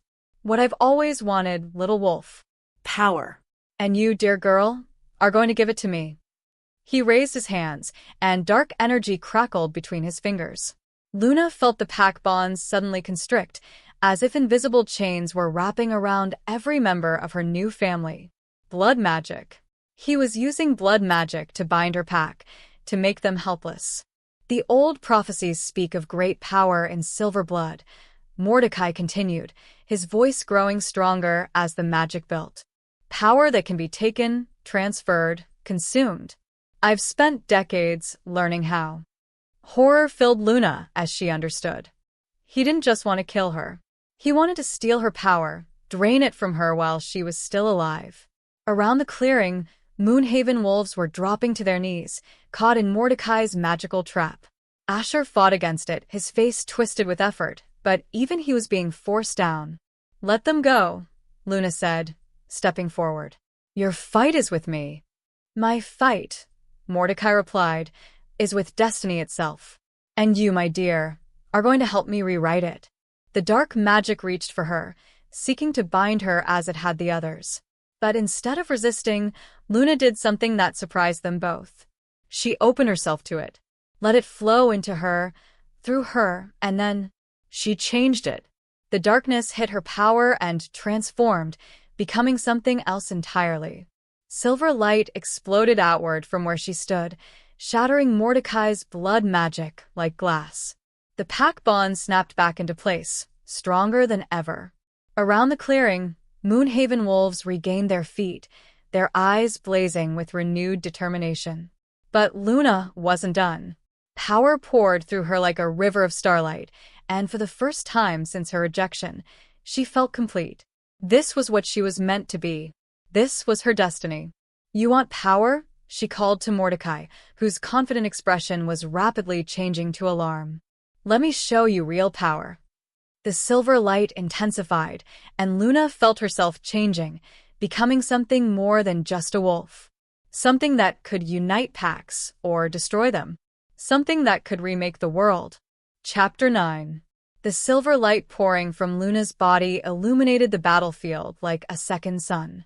Every wolf, friend and enemy alike, froze as power unlike anything they'd ever witnessed rolled across the clearing in waves. Luna stood at the center of it all, no longer quite human, no longer quite wolf, but something transcendent. Her hair flowed like liquid silver, her eyes blazed with starlight, and when she spoke, her voice carried the authority of ancient magic itself. "Mordecai Grimm," she said, and the name seemed to echo with the weight of judgment. "You seek power through pain, through theft, through the corruption of everything sacred to our kind." The rogue alpha staggered backward, his confident sneer replaced by something approaching fear. "Impossible. The prophecies speaks of choice, destruction, or unity. You cannot wield both." "The prophecy," Luna replied, taking a step forward, "was written by wolves who thought power and compassion couldn't coexist. They were wrong." She raised her hand, and silver light gathered in her palm like captured moonbeams.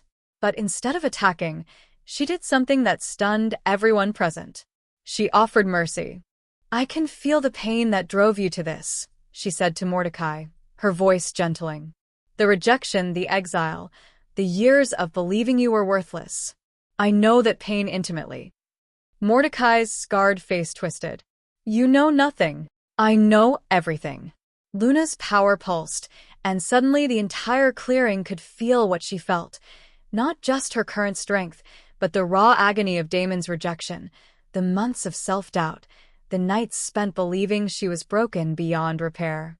Several of Mordecai's wolves whimpered, recognizing their own experiences in her pain. "But I also learned something you never did," Luna continued. "Pain doesn't have to define us. It doesn't have to make us cruel." She gestured to the Moonhaven pack around her. "Sometimes the broken pieces, when they're put back together, form something stronger than what came before."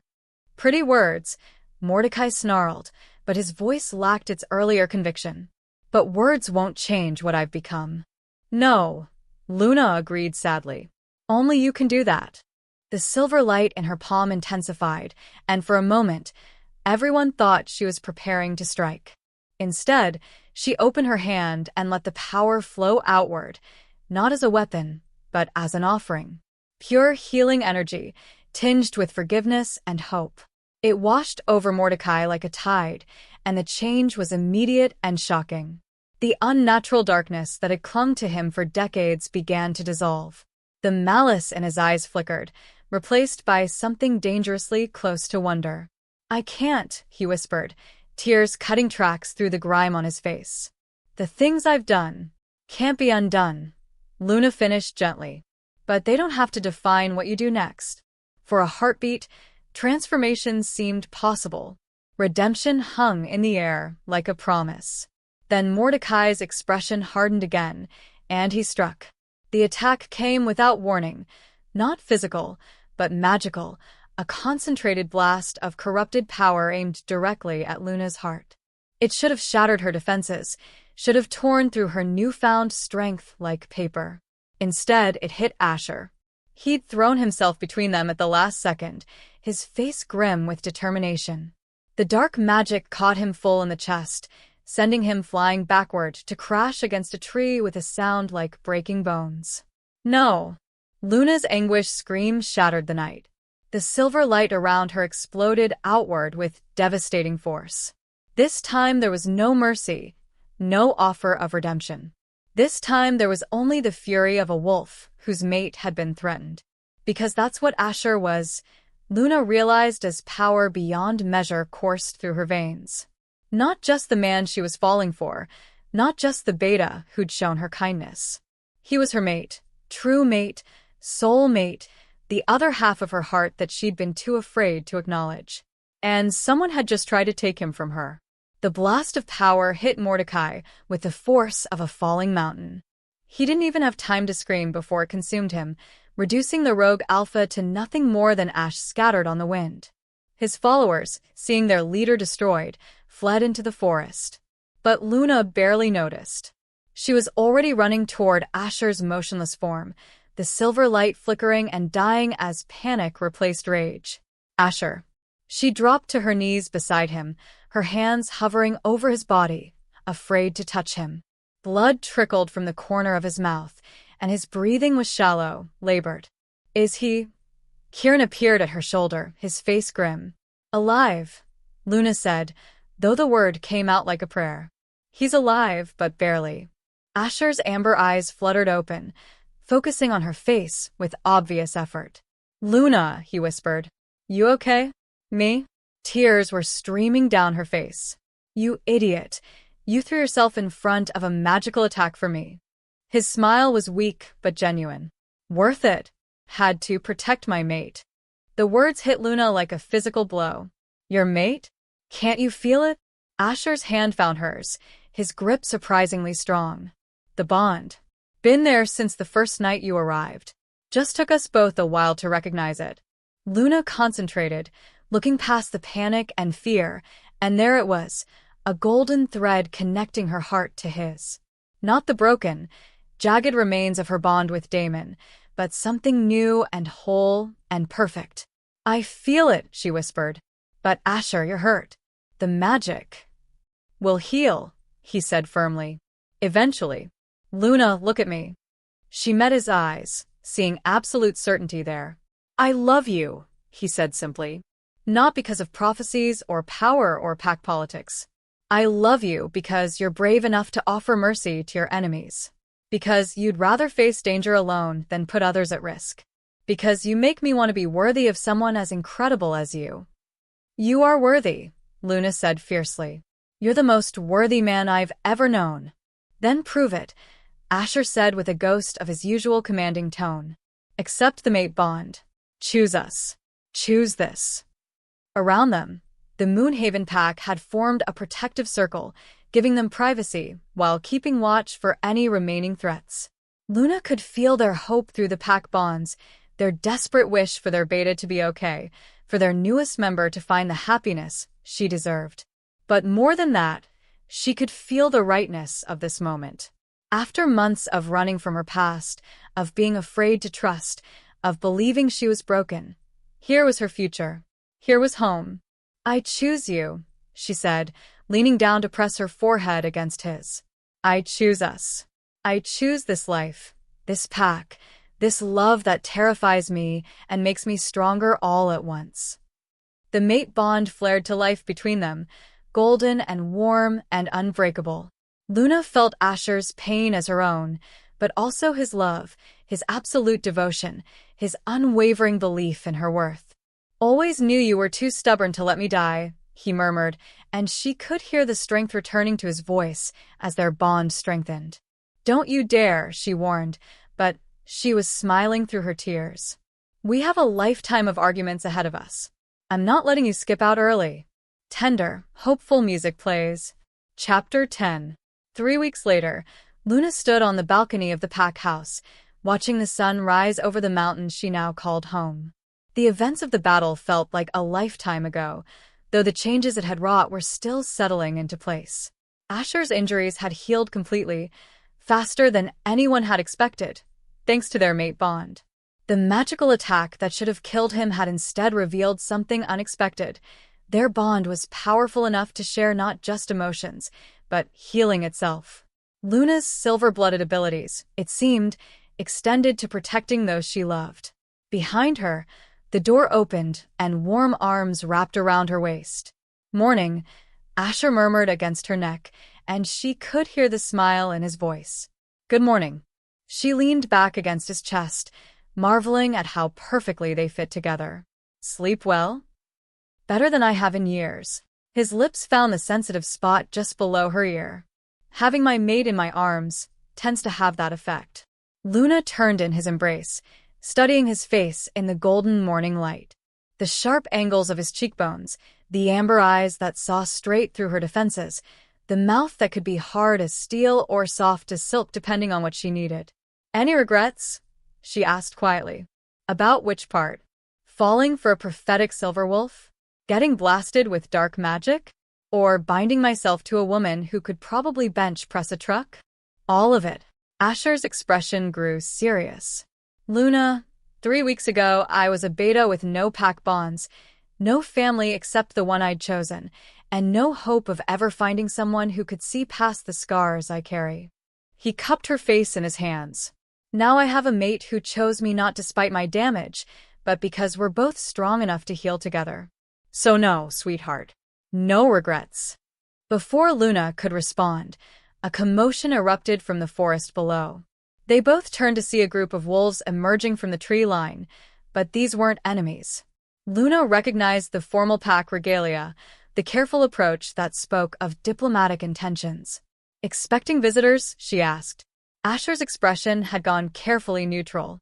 "Actually, yes. Kieran received some interesting messages this week. Seems word about what happened here has spread." As if summoned by their conversation, Kieran appeared on the balcony beside them, looking remarkably pleased with himself. "Ah, good, you're both awake. We have guests." "What kind of guests?" Luna asked, though something in Kieran's tone made her suspect she already knew. "The kind that want to discuss alliances," Kieran replied. "Specifically, alliances with the pack that harbors the Silver Wolf." Luna's stomach dropped. "They're here because of the prophecy." "They're here because of what you represent," Kieran corrected gently. "Luna, what you did during the battle, the way you offered mercy before justice, the way you protected without destroying, it changed everything. You proved that the prophecy doesn't have to mean devastation or domination. It can mean hope." As the visiting delegations drew closer, Luna could make out more details. There were at least 6 different pack standards representing territories from across the northern regions. These weren't rogues or enemies. These were established packs, powerful ones, coming to treat with her as an equal. "What do they want?" she asked. "To discuss forming a new kind of alliance," Kieran explained. "Not the old system of dominance and submission, but something based on mutual protection and shared resources. A confederation of independent packs, if you will. Led by the Silver Wolf," Asher added, his voice carefully neutral. Luna felt panic flutter in her chest. "I don't know how to lead a confederation. I barely know how to be a regular pack member." "You know how to show mercy to your enemies," Kieran pointed out. "You know how to inspire loyalty without demanding submission. You know how to choose love over fear." He smiled. "Those are the only qualifications that matter." As they watched, one of the visiting groups separated from the others and approached the pack house directly. Luna's enhanced vision picked out details that made her breath catch. A familiar gray-eyed figure at the head of the delegation, flanked by wolves she'd known since childhood. "That's the Shadow Peak pack," she whispered. "Yes," Kieran said quietly. "And unless I'm mistaken, that's Alpha Marcus himself." Luna's heart clenched. Her old pack, the people she'd grown up with, the family she'd left behind. And walking beside Alpha Marcus, looking haggard and older than his years. "Damon," Asher said, his voice flat. Her former mate looked up at that moment, his storm-gray eyes finding hers across the distance. Even from here, she could see the regret written across his features, the weight of whatever truth had brought him here. "I can't," Luna said, backing away from the balcony edge. I can't face him. Not yet. You don't have to do anything you're not ready for, Asher said immediately, stepping between her and the approaching delegation. If you want, I can handle the diplomatic reception. No. Luna took a deep breath, feeling strength flow through her from the mate bond, from the pack bonds, from her own hard-won self-knowledge. No, I need to do this. I need to hear what he has to say. But as she prepared to go downstairs and face her past, one more piece of the puzzle clicked into place. Asher, she said slowly, the prophecy mentioned that the Silver Wolf would either unite the packs or destroy them. What if it wasn't just about my power? What do you mean? What if it was about my choices? The people I chose to trust, the pack I chose to join, the mate I chose to love. She looked at him with growing certainty. What if you're not just along for the ride? What if you're part of the prophecy too? Asher's amber eyes widened as understanding dawned. The beta who was rejected by his own pack, who found his place protecting others. The perfect complement to a silver wolf who learned that strength comes from connection, not isolation. Luna felt pieces of destiny shifting into their final positions. We're going to do this together. All of it, the Confederation, the new alliance, the future we're building. Together, Asher agreed, and sealed the promise with a kiss that tasted like hope and starlight. As they broke apart, Luna could hear voices in the pack house below, diplomatic greetings, formal introductions, the careful dance of alliance-making. Soon she would have to go downstairs and face Damon, hear his apologies or explanations or whatever truth had finally driven him to seek her out. But for now, she stood in her mate's arms on the balcony of her chosen home, watching the sun rise over a world full of possibility. The broken girl who'd fled Shadow Peak territory in shame and pain was gone. In her place stood a woman who'd learned that love could heal the deepest wounds, that family could be chosen as well as born, and that sometimes the most powerful thing you could do was offer someone a second chance. Even if that someone was yourself. Ready to change the world? Asher asked softly. Luna smiled, feeling the silver power humming contentedly in her veins, the mate bond singing with perfect harmony, the pack bonds connecting her to dozens of hearts that beat in rhythm with her own.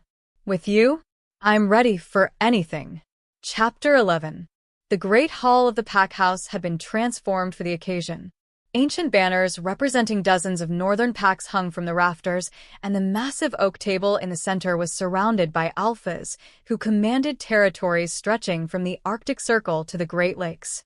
But despite the formal setting, all eyes were on the woman who stood at the head of the table. Luna Silvermoon wore simple clothes, dark jeans, a soft gray sweater that brought out her silver eyes, boots suitable for running through forests if needed. No ceremonial robes, no crown, no outward signs of the power that hummed beneath her skin. She looked like what she was, a young woman who'd learned that true strength came from connection, not dominance. Thank you all for coming, she said, her voice carrying easily through the hall. I know many of you traveled far to be here, and I don't take that lightly. Alpha Marcus of Shadow Peak sat 3 seats to her right, looking older than Luna remembered. Beside him, Damon kept his eyes fixed on the table, though she could feel the weight of his presence like a physical thing. Before we discuss alliances and confederations, Luna continued, there's something I need to address. Something personal that affects everything else we might accomplish here. She looked directly at Damon, and this time he met her gaze. The storm-gray eyes she'd once loved so desperately were filled with pain, regret, and something that looked like desperate hope. Damon Nightfall, she said formally. You rejected our mate bond in front of both our packs. You sent me into exile, without explanation. Before we can move forward, I need to understand why. Damon stood slowly, his hands trembling slightly. Luna, his voice cracked, and he had to start again. What I did to you is unforgivable. I know that. But if you'll let me explain. Explain, Luna said simply. Damon's eyes swept the assembled alphas, then returned to her face.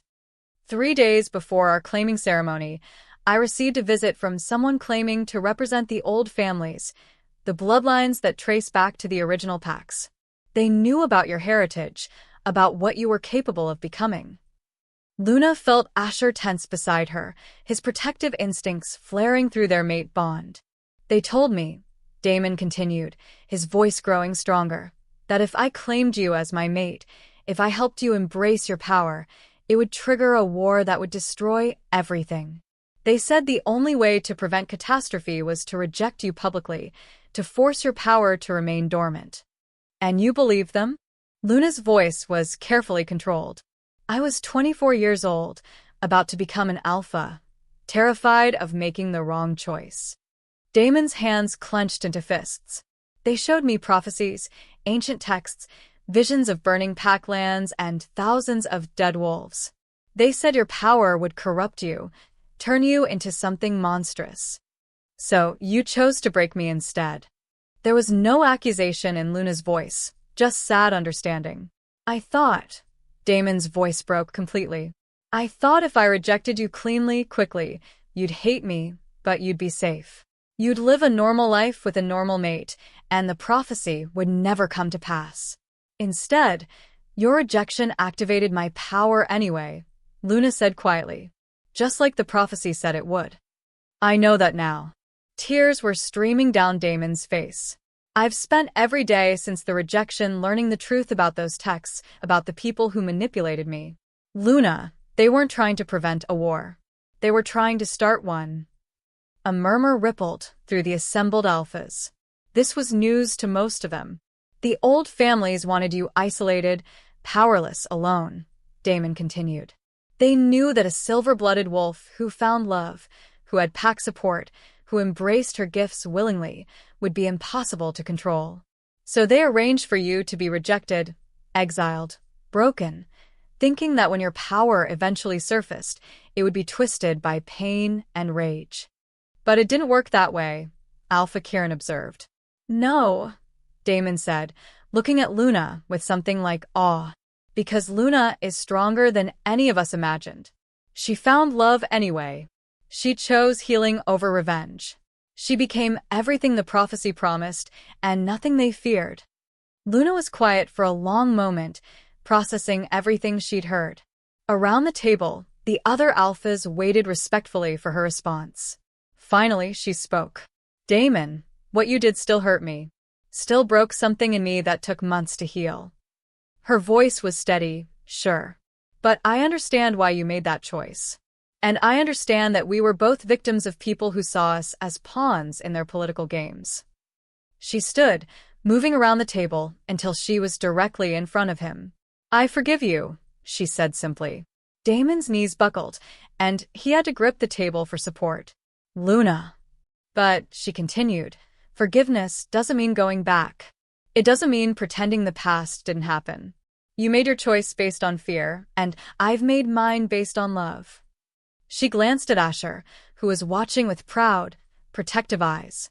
I have a mate. I have a pack. I have a life I built from the ashes of what you destroyed. I know, Damon whispered. I can see how happy you are, how powerful you've become, how right this all is. He straightened, gathering his composure. I'm not here to win you back, Luna. I'm here to pledge my pack's support to whatever you're building. To make amends the only way I know how. Luna nodded slowly. Then let's talk about the future. Healing, resolution music plays. The next 3 hours were spent in intense negotiation. The Northern Pack Confederation, as they decided to call it, would be unlike anything that had existed before. Independent packs working together for mutual protection and prosperity, with Luna serving as a coordinator rather than a ruler. No alpha of alphas, she'd insisted. No hierarchy based on dominance. We're equals who choose to stand together. By sunset, they had the framework of an alliance that could reshape pack society across North America. Trade agreements, mutual defense pacts, shared resources for smaller packs, and protocols for handling threats that were too big for any single territory. As the visiting alphas prepared to return to their territories, Damon approached Luna one last time. There's something else, he said quietly. Something I should have told you years ago. What? The reason I could resist the mate bond in the first place, the reason I was able to reject you at all, it's because we weren't true mates. He met her eyes steadily. We were compatible, we cared for each other, but the bond between us was political convenience wrapped in attraction. If you'd been my true mate, I couldn't have walked away no matter how terrified I was. Luna felt a weight she hadn't even realized she was carrying lift from her chest. You're saying... I'm saying that what you have with him. Damon nodded toward Asher, who was across the room but watching them carefully. That's real. That's destiny. That's the kind of bond that really can change the world. Luna looked at her mate, strong, patient, loving Asher who'd seen her at her lowest point and chose to help her heal rather than trying to fix her. Who'd risked his life to protect her and would do it again, without hesitation. Thank you, she said to Damon, for telling me, for coming here, for letting me finally close this chapter. Thank you, he replied, for becoming exactly who you were meant to be. Chapter 12. 1 month later, Luna stood in the same sacred circle where her journey had begun, but everything else had changed. Instead of the formal claiming ceremony that had gone so wrong with Damon, she and Asher had chosen something simpler. Just the Moonhaven pack, a few close friends from allied packs, and the ancient ritual of true mate bonding under the full moon. Luna wore her grandmother's silver dress, the same one she'd worn that horrible night, but now it felt like reclamation rather than remembrance. Asher stood across from her in simple black, his amber eyes warm with love and anticipation. Luna's silver moon, Kieran began, his voice carrying the gravity of centuries of tradition. Do you come here freely, to bind yourself to your chosen mate?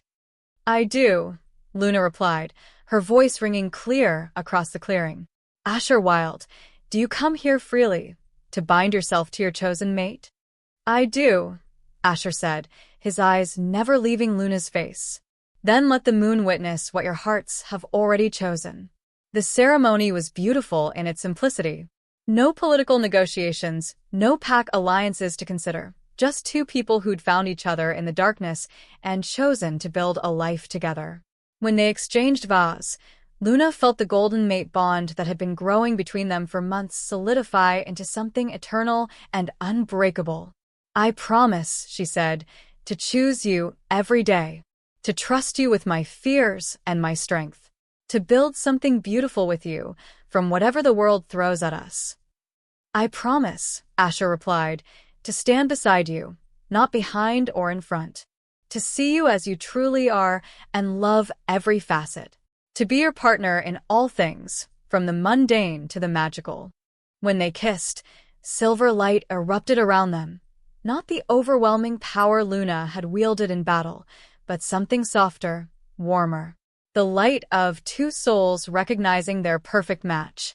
The celebration that followed was everything Luna had dreamed of as a young girl. Laughter and music, pack bonds singing with joy, the sense that she was exactly where she belonged with exactly the right person. But the moment that meant the most came near midnight, when she and Asher slipped away from the party to walk through the forest alone. Any regrets? He asked, echoing her question from weeks earlier. About marrying a man who thinks 5 a.m. is a reasonable time to go running? Luna pretended to consider. Who bosses me around during training and then acts all innocent about it? Hey, I don't boss you around. I provide helpful guidance. You told me yesterday that my form was adequate at best and made me do 50 extra push-ups. Your form was adequate at best, Asher said with a grin. But you're getting better. Luna laughed, the sound echoing through the trees. I love you, you impossible man. I love you too, my impossible silver wolf. He pulled her into his arms, spinning her around until she was breathless with laughter. When he set her down, they were both quiet for a moment, just breathing in the peace of the moment. Asher, Luna said softly, thank you. For what? For seeing me as more than my power. For helping me heal instead of trying to fix me. For being patient while I learned to trust again.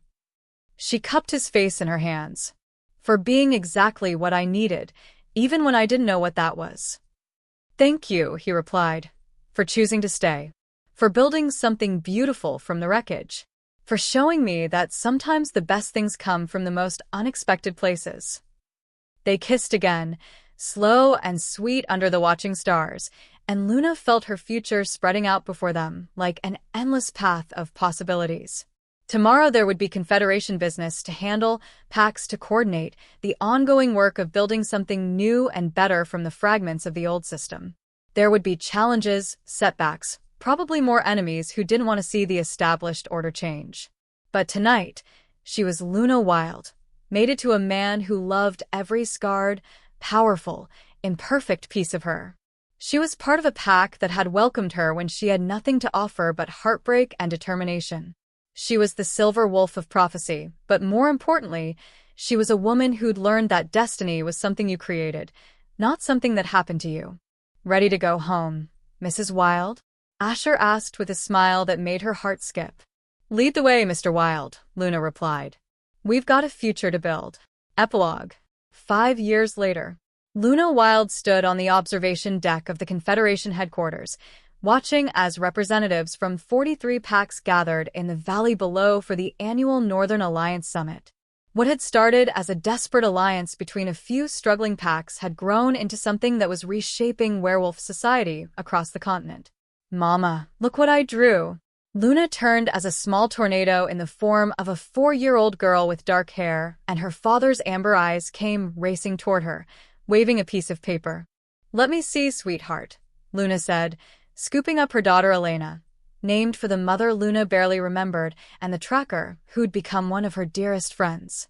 The drawing was unmistakably the work of a child, but Luna could make out figures that were clearly meant to be a family, a woman with silver hair, a man with dark hair, and a small figure between them with what looked like little wolf ears. That's us, Elena announced proudly. And look, I drew my wolf.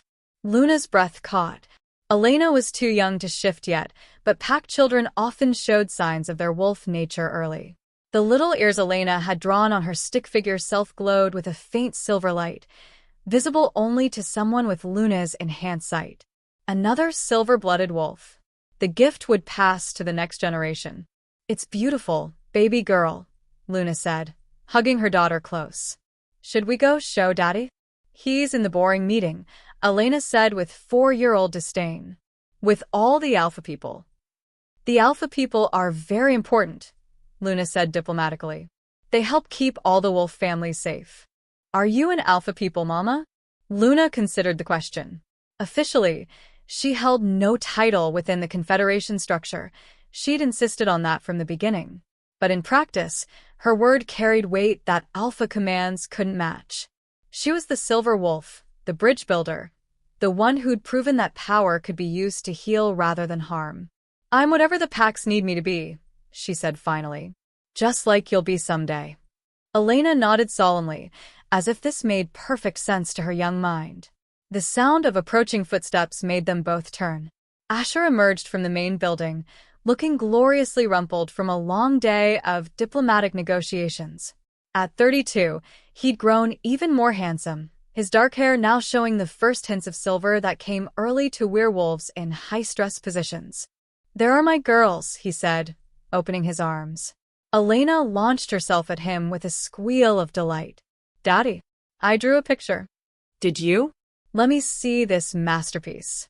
As Asher examined their daughter's artwork with the serious attention it deserved, Luna felt a familiar flutter of contentment. This life they'd built, chaotic, challenging, full of responsibilities she'd never asked for, was everything she'd never dared to dream. How did the summit sessions go? She asked as Elena ran off to play with some of the other pack children. Better than expected. The Eastern packs are finally ready to join the Confederation, and we've got preliminary agreements for expansion into the Canadian territories. Asher wrapped his arms around her from behind, resting his chin on her shoulder. Your reputation as the wolf who chooses unity over conquest continues to open doors. Our reputation, Luna corrected. I don't do any of this alone. No, Asher agreed, pressing a kiss to her neck. We're quite the team, aren't we? Luna leaned back against his chest, watching as wolves from dozens of different packs mingled freely in the valley below. Former enemies sharing meals, children playing together regardless of their parents' territorial boundaries, alphas working together instead of competing for dominance. It wasn't perfect, There were still holdout packs who preferred the old ways, still occasional conflicts that required mediation, still nights when Luna woke up wondering if they were building something sustainable or just postponing an inevitable collapse. But then she'd remember the rogue wolves who now had legitimate packs to join, the small territories that no longer lived in fear of larger neighbors, the young wolves like Elena who would grow up in a world where cooperation was normal rather than revolutionary. "Luna," Asher said quietly, "there's something I need to tell you." Something in his tone made her turn in his arms. "What is it?" "We received word this morning. Damon's pack is requesting full membership in the Confederation." Luna blinked, processing this information. She'd maintained cordial relations with her former intended mate over the years, but the Crimson Ridge pack had remained independent, preferring to stay on the edges of the new alliance. What changed? Apparently, they've been having trouble with a group of anti-Confederation extremists. Nothing they can't handle alone, but Damon wants to make a statement about where his loyalties lie. Asher studied her face carefully. "How do you feel about that?" Luna considered the question honestly. 5 years ago, the thought of working closely with Damon would have sent her into a panic. Now, "I think it's good," she said, surprising herself. "He's learned from his mistakes, grown into the kind of alpha his pack deserves. And if joining us helps protect his people, then I'm glad he's finally ready to take that step." "You're amazing, you know that?" Asher's voice was full of wonder. "Most people would hold on to that kind of hurt forever." "Most people don't get to build a new world with their true mate," Luna replied. "Hard to hold grudges when you're this happy." As if summoned by their conversation, a familiar figure approached across the observation deck. Damon looked good, older, more settled, the wild desperation that had driven his younger self replaced by steady confidence. "Luna, Asher," he greeted them formally. "Thank you for agreeing to see me." "Of course," Luna said warmly. "Congratulations on the Confederation membership. It's good to have you officially on board. It's good to be here." Damon's eyes were steady, free of the old pain and regret. "Luna, I wanted to thank you for the example you've set, the world you've helped create. My pack is stronger because of what you've built here." "We've built," Luna corrected gently. "All of us together." Damon smiled, and for the first time since their disastrous claiming ceremony, it reached his eyes. "All of us together," he agreed. "The way it should have been from the beginning." As the three of them stood there, the woman who'd been rejected, the man who'd rejected her, and the mate who'd helped her heal, Luna felt the last pieces of her old pain finally dissolve. Not forgotten, because the experiences that broke you were part of what made you strong, but transformed into something useful. "I should get back to Elena," she said as other pack representatives began approaching for their own conversations. "But Damon, welcome home." Later that night, after Elena was asleep and the official business was done, Luna and Asher walked through the gardens behind their private quarters. 5 years of marriage had only deepened their connection, the mate bond humming with comfortable intimacy, the easy rhythm of two people who'd learned to move through life as one unit while maintaining their individual strength. "Do you ever wonder what would have happened if things had gone differently?" Luna asked as they paused beside a fountain that sparkled in the moonlight. "If Damon hadn't rejected me, if I'd never come to Moonhaven, if we'd never met?" "Every day," Asher said immediately. "And every day, I'm grateful things happened exactly as they did. Even though it meant I was broken when you found me?" "Luna." Asher turned to face her fully, his amber eyes serious. "You weren't broken. You were wounded, yes, but not broken. Broken things can't heal the way you did, can't grow the way you have. You were just unfinished, waiting for the right circumstances to become who you were always meant to be." "And what am I meant to be?" Asher's smile was soft and wondering, the same expression he'd worn on their wedding day. "You're meant to be exactly what you are. My mate, Elena's mother, the silver wolf who chose love over fear. The woman who looked at a world full of division and decided to build bridges instead of walls." Luna felt tears prick her eyes. Happy tears, grateful tears, tears for the journey that had brought her to this moment. "I love you, Asher Wilde," she said simply. "I love you too, Luna Wilde," he replied.